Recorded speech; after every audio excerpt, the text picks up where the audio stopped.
که چیرې د قرباني څاروی مړ شي آیا د هغه په ځای باندې د بل څاروي قرباني دا صحیح ده او که نه؟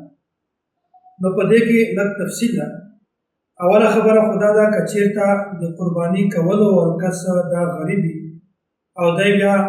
د غربت په حالت کې هم د قرباني دپاره څاروی واخلي او بیا په اختر نه مخکې دغه څاروی مړ شي، په دې صورت کې په غریب باندې بل څاروی اخیستل او بل قرباني کول دا ضروري نه ده،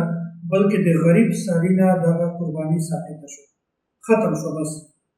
او که چېرته د قرباني کولو کس مالدار وي بیا په دغه صورت کې د ده نه قرباني نه ساقطېږي، بلکې ده باندې لازمي ده چې هغه د هغه په ځای باندې بل څاروی واخلي او د هغه قرباني وکړي، دا په ده باندې لازمي ده. خلاصه دا ده که یو سړی صاحب نصاب نه وي او د هغه څاروی مړ شي په قرباني کولو نه مخکې بس دا سړی د قرباني ساقطه شو. او که کوم سړی صاحب نصاب وي او بیا هم د ده قرباني په قرباني کولو نه مخکې هغه څاروی وفات شي مړ شي، بیا په داسې صورت کې په ده قرباني ساقطه نه، په ده باندې بله قرباني کول دا لازمي او ضروري ده.